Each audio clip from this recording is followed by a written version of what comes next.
Hey there, Matt again. I'm out here in the garage, and this is obviously not the Subaru that I was just working on. Had a guy come look at this truck.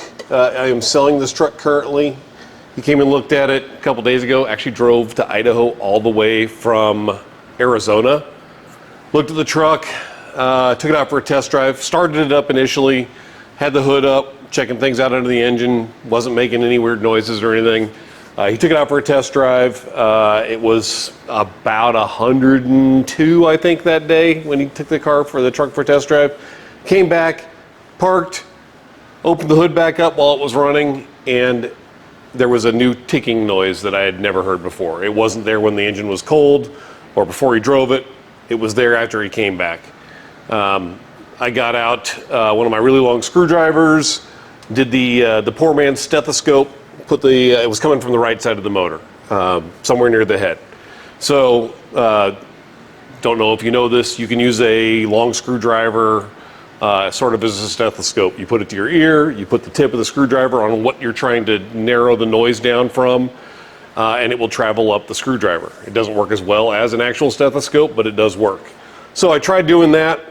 A couple different spots on the valve cover, actually on the head. The noise was actually getting quieter when I did that as opposed to listening to it with my naked ear, which tells me it's not coming from there.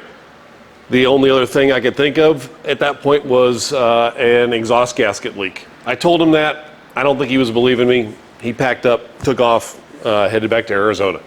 So I kind of felt bad for him. He drove 14 hours one way pulling a trailer, turned around and left. I was also unhappy because I didn't sell my truck. So today I'm out here in the garage and I'm looking at this.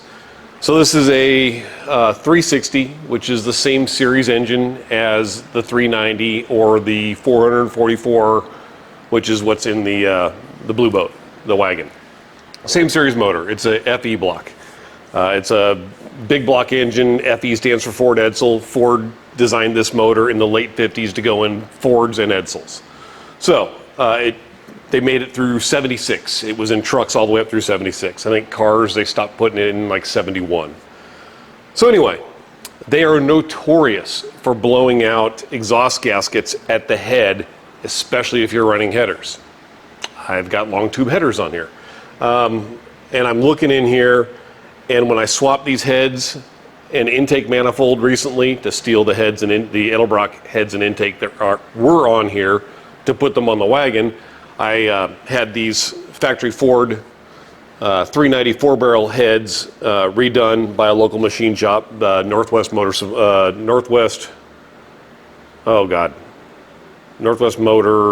I can't remember their full name. I apologize. Anyway, they resurfaced the heads, did the valves, new valve stem seals, rebuilt the heads for me. This is the factory cast iron intake manifold, and these are the heads off of the wagon when I got it. When I put them in here, new head gaskets and intake gaskets obviously, and new exhaust gaskets, except I used the thin ones that came in the Felpro gasket set that are, here, I got one right here I can show you. So this is the gasket type that I used. It's got this perforated metal surface on one side and just a gasket material on the other side. These, I used them because they're thinner. I didn't want to use anything expensive. I didn't think I was going to have any issues. The heads had just been resurfaced, but apparently I'm having issues. So I'm out here today. I'm going to swap out the passenger side exhaust gasket, and I'm going to use some of these Remflex gaskets that I have had very good luck with on FEs. If you look at these, they're significantly different type of material. They're a soft material. It's squishable. So when you crank down the bolts, things squish. But if you look at the difference in thickness, don't know if you can see that on camera. This thing here is well over 1/8 of an inch thick. This is more like a 1/16 of an inch thick. If you feel them, you can definitely feel the difference. So I'm going to pull out the ones that are in there. I'm going to put in a set of these Remflexes, and that should solve my problem. By the way, when I went to start it this morning. So after he got back from test driving the truck, the hood was up. He decided he wasn't going to buy it. He turned the truck off, gave me the keys. he had pulled the headlight switch on to check to make sure all the lighting was working, and he left the headlights on. So my battery was completely dead this morning. So it's on a charger while I'm working here. Anyway, let me get to work. At some point in the life of the wagon that these heads came off of, somebody had a very common occurrence with the exhaust manifold bolts, and that is the top ones, which have an opening on the backside. They're not a dead hole like the lowers are. They had rusted solid inside the head, and they broke off a bunch of them, I'm assuming, because all of the bolts on the top of these have been drilled out and tapped for larger than stock bolts. So normally these are a 3/8 bolt. These are probably 7/16 bolts. Nope, that one's on the floor. Thankfully it made it all the way out. So yeah, these take a different wrench or socket than would normally be used.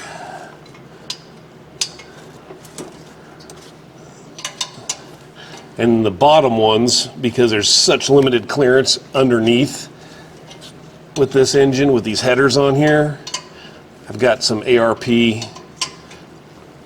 12-point fasteners, which I'll show you in a minute once I get some of those off. But the bolt head is significantly smaller, even though it's got like a built-in washer, which allows you to get a wrench on them and not crush header tubes. I would have put those on both upper and lower bolts, except for the fact that these top ones had been re-drilled.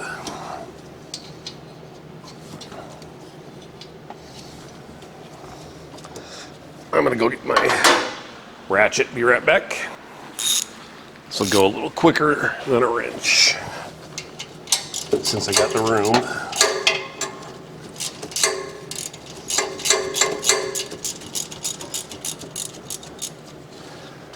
Sadly, the guy who came to look at this thing, when he decided not to buy it, his reasoning was that he's not mechanically inclined enough to know the difference between different noises.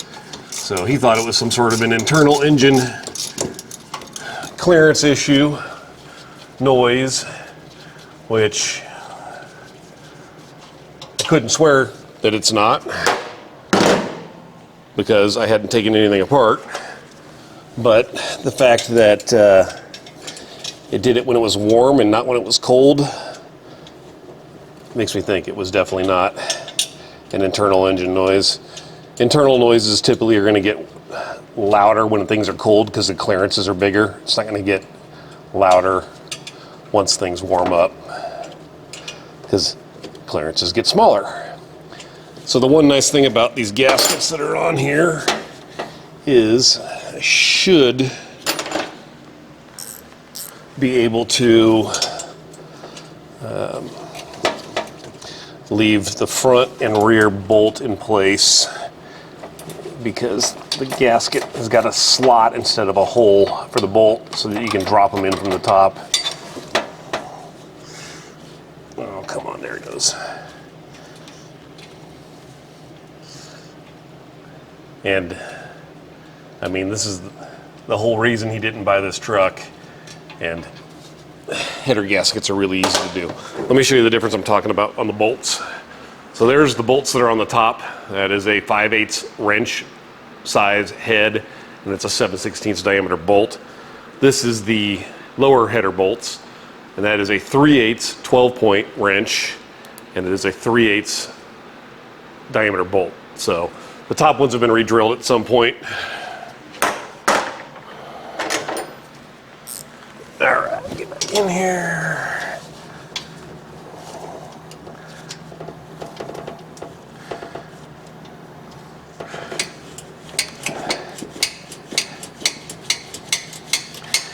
And the reason I'm doing this today, should be working on my kid's car, but I'm still trying to sell this truck, and I've got a guy who wants to take a look at it, which bumped this priority-wise ahead of the Subaru.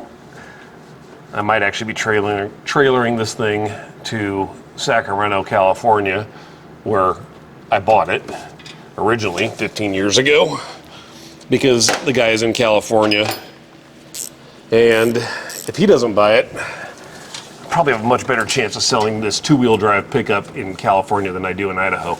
Nobody in Idaho wants a two-wheel drive. They all want four-wheel drive, and I don't blame them. This thing in the snow would not be very fun. And not because it would slide around. To me, that is fun. It would not be fun because this thing's got, it's a one-legger rear end, so in the snow, it would not really want to do well because only one tire would drive the car and it would just sit there spinning. All right, let's see. I should be able to get that other one out. Come on. Oh, maybe this is not one that has the holes. Damn it. All right.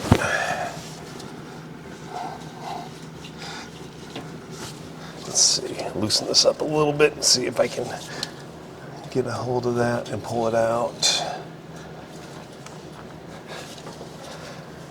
Nope.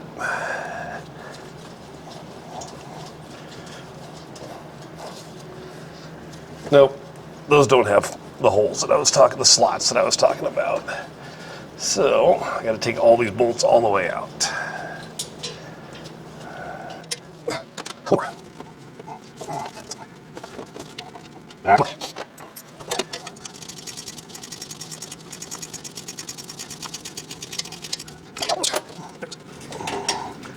All right, get this bolt out, then I'll grab the gasket. Don't drop the washer, please. There we go.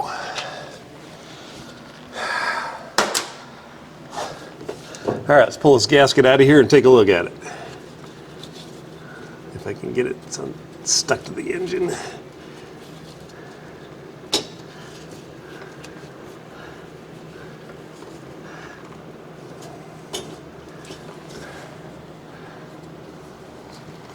Come on, there we go. Yep. So if you look right here, see right there and right there, those V marks, that's where exhaust is leaking. So it was an exhaust leak. That's what was making the noise. But from an installation while everything is in the car standpoint, I'm going to put these on right this time because it's much easier to put these on if I drop it down versus hang it up. Come on. So let me whip out the old trusty handy dandy camera phone here, phone camera, and show you what I'm looking at here. So down here on the exhaust gasket, or the exhaust ports from the head, you can see there's a gap between my header and the exhaust, or in the head. That's where this is going to drop down in. So just like that. So now the gasket's in place. I can start all the bolts back and start tightening things up. That is how difficult, or not, this repair is. So, sadly, I think the guy from Arizona is going to be a little upset if he happens to see this video, since it was just an exhaust leak. Absolutely nothing major.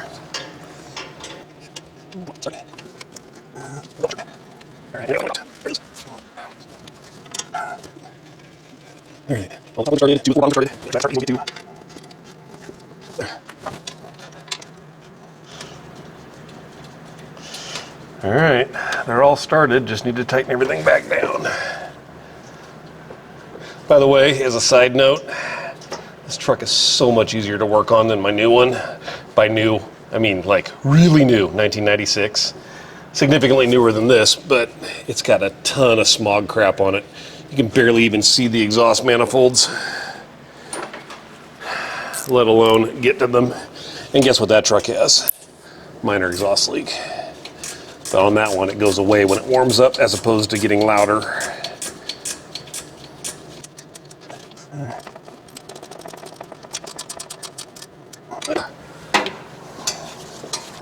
Oh, damn it. That scared me. I thought I was getting zapped, but it was just a clamp popping off. Yes, I almost screamed like a little girl.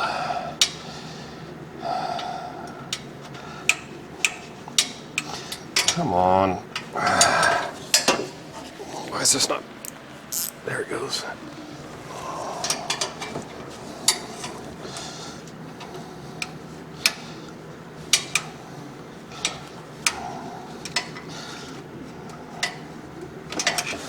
Oh, I cannot get an angle on that one. I'm gonna have to use the regular wrench on that one, not the ratcheting.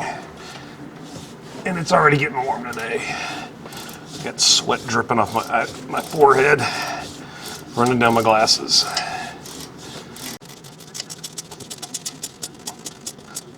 All right. All right. Any tool manufacturers out there, you know what would be bitching? Stubby ratcheting wrenches.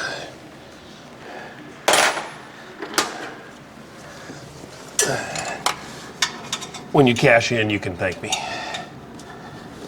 All right. Let's do it.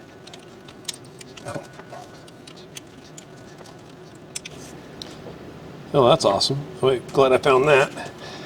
The charging cord from my one-wire alternator is loose. Yeah.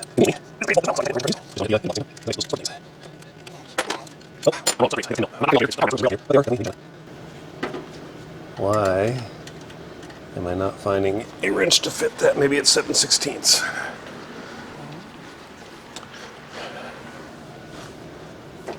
So let's see what happens here. Yep, there we go.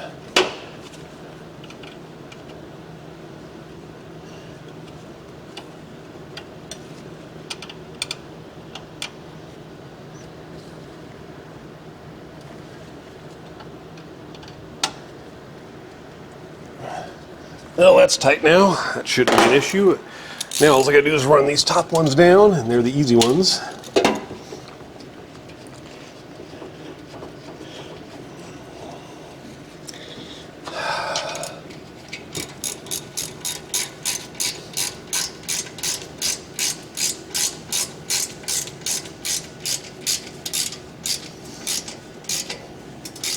The nice thing about these gaskets is they have so much squish room, you don't have to have a perfectly flat surface for them to actually seal.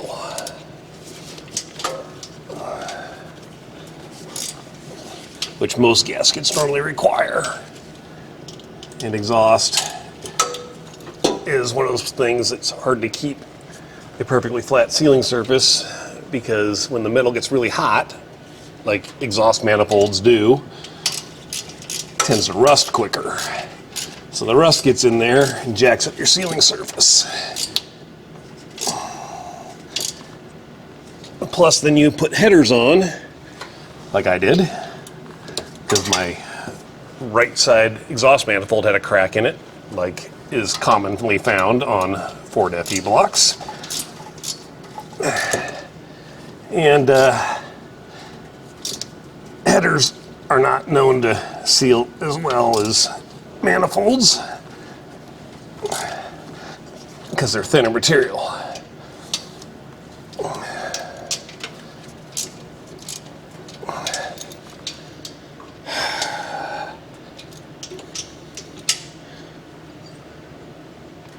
All right, gasket replaced. I don't know that I got enough charge in this thing yet to see if it'll start. So with that in mind, I'm just gonna let this thing sit here for a while, let the battery charge. When I go to start it, I'm gonna come back out, fire the camera back up, so you'll be here and you'll be able to hear no ticking noise. All right, truck's been sitting here for a while with the battery charging. Here's the blown exhaust gasket and more evidence of leaking exhaust gasket. So it was leaking on both sides on this cylinder, which was right where that noise was coming from. So, anyway, get that out of the way. I'm gonna open this garage here real quick. Let me disconnect the battery charger. All right, get that out of the way.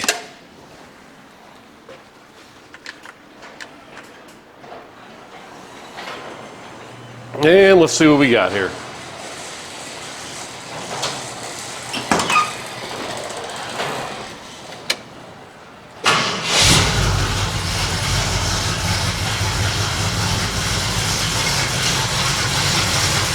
All right, let's fire up the old camera phone here. And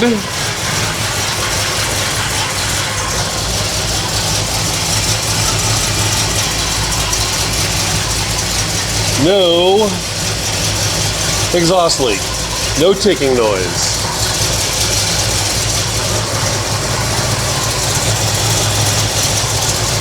No ticking noises. Funny how that works. When the exhaust gaskets aren't leaking, it doesn't make exhaust gasket leaking noises. So, I'm gonna go park this thing. Battery seems to have taken a charge. Let me get my super fancy engine work light here out of the way.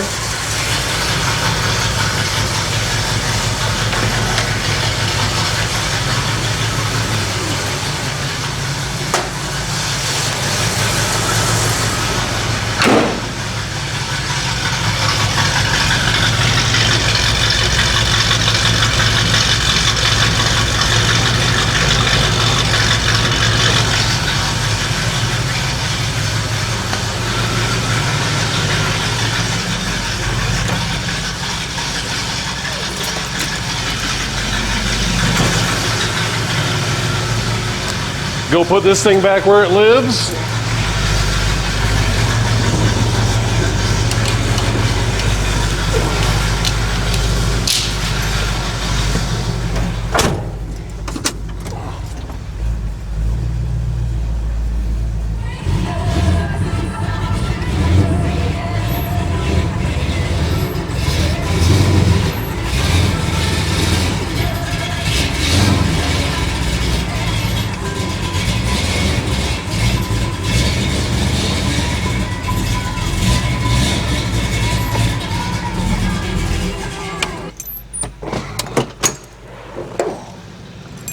All right, garage is back to normal. Next thing I'll be doing is working on that Subaru motor.